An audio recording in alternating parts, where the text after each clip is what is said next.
Let me tell you about Topanga.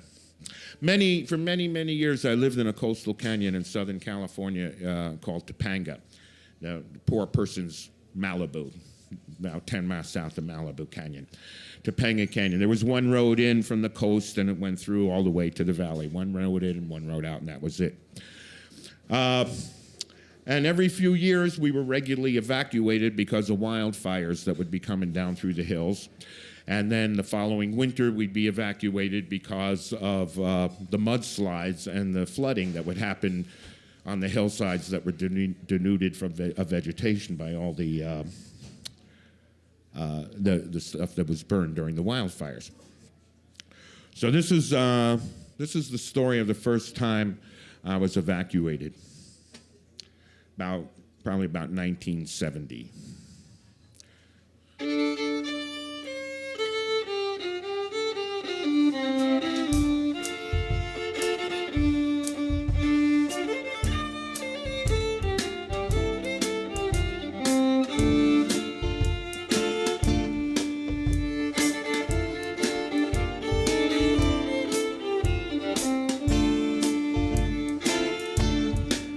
Well, it burned 5 days and the sky was black with smoke.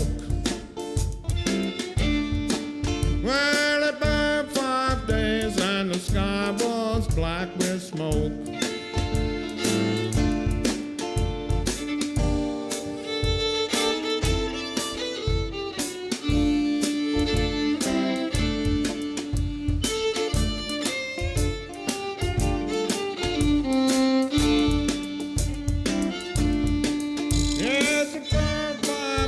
And the sky was black with smoke.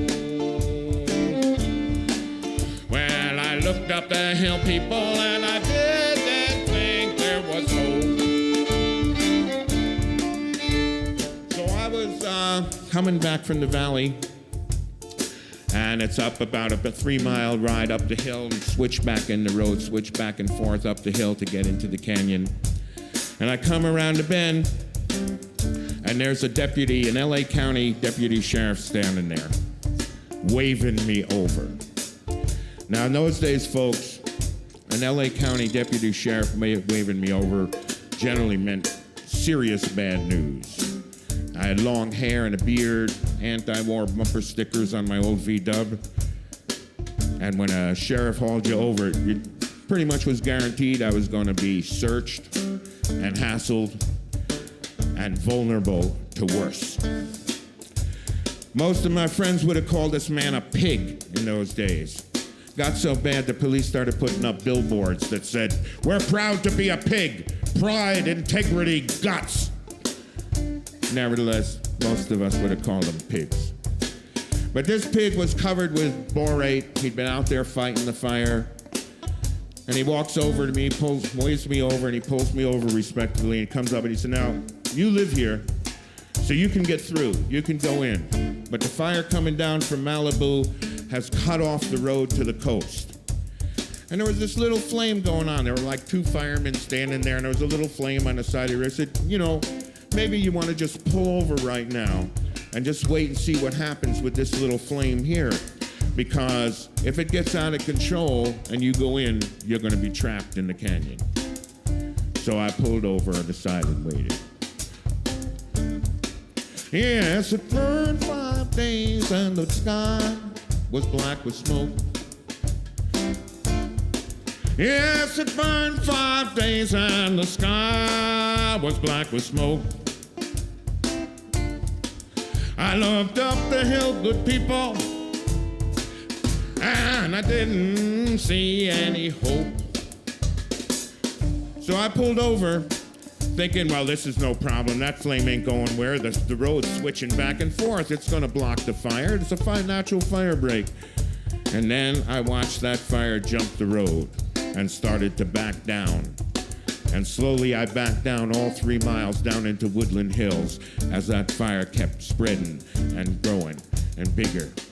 And I got down to Woodland Hills, and just at the line of where the suburban houses started, and I parked the car and I turned around and looked up the hill, and what I saw, folks, was something I'd never seen before. I'm a city boy. I'd seen apartment buildings burning. I'd seen empty lots burning. I'd seen buses burning with people on flames climbing out the windows.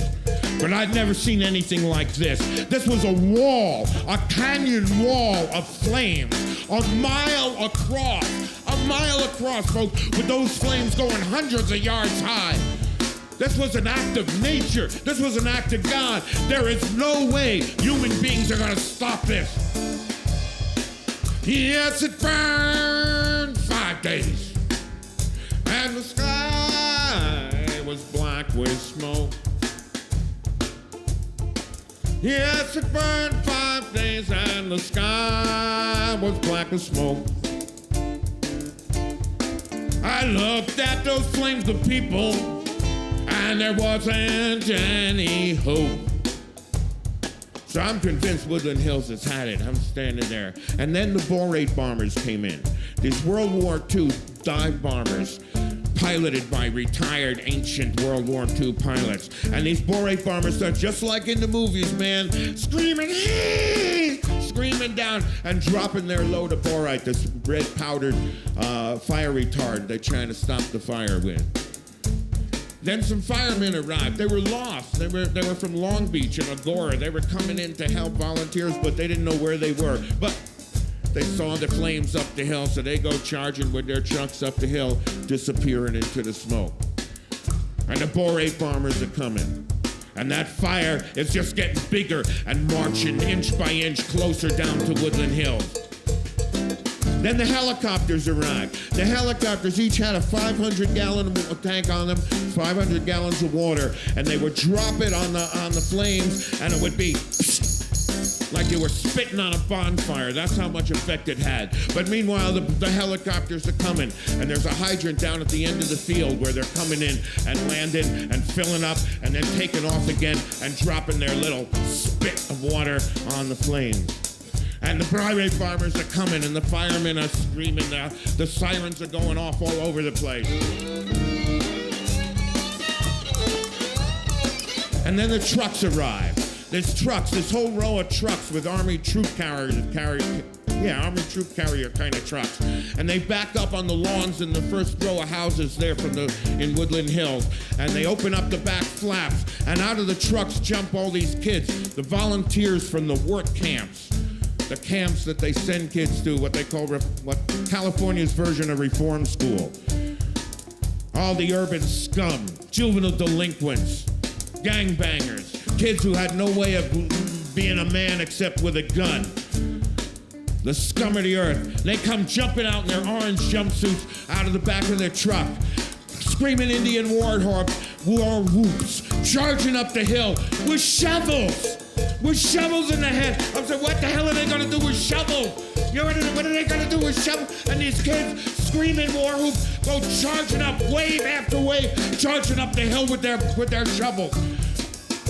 And then the bombers coming, and the helicopters are going shoot. And there's this one cop, this one deputy sheriff. The sheriffs were the worst of them. And this one deputy sheriff is standing there. He's directing these helicopters, trying to keep them from crashing into each other. Because one is coming, filling up at that one lousy hydrant, and taking off, and another one is shooting down. Now, I saw this man. I swear this is true. I saw him with his bare hands push the runners of a flying helicopter out of the way and kept the helicopter that was coming in too fast from crashing against this helicopter that was taking off without seeing it. And with his bare hands, he pushed that helicopter out of the way. And the Borate bombers are coming, and the helicopters are coming, and those kids soot all over their face, running up and down the hill with their damn shovel. Oh, it burned 5 days, and the sky was black with smoke. Oh, it burned 5 days, and the sky was black with smoke. I looked up that hill, people, and there wasn't any hope. And all this is going on. And those kids, those drunk kids, those criminals and those pigs and those lost firemen. And that fire just keeps coming down. But guess what? Guess what happened next? They stopped it. They stopped that goddamn fire 10 feet from the first house. The grass was singed to 10 feet from the first house in Woodland Hills. But they stopped it. They stopped that wall of flame. Those pigs, those cops, those juvenile delinquents of all colors, black, white, red, covered with soot so you didn't know what they looked like anymore. They stopped it 10 feet from the first house. Man, what we can do, what human beings can do, what we're capable of doing when we just do it together. Oh, it burned 5 days and the sky was black with smoke. Oh, it burned 5 days and the sky was black with smoke. Oh, I love all those good people that has reason to hope.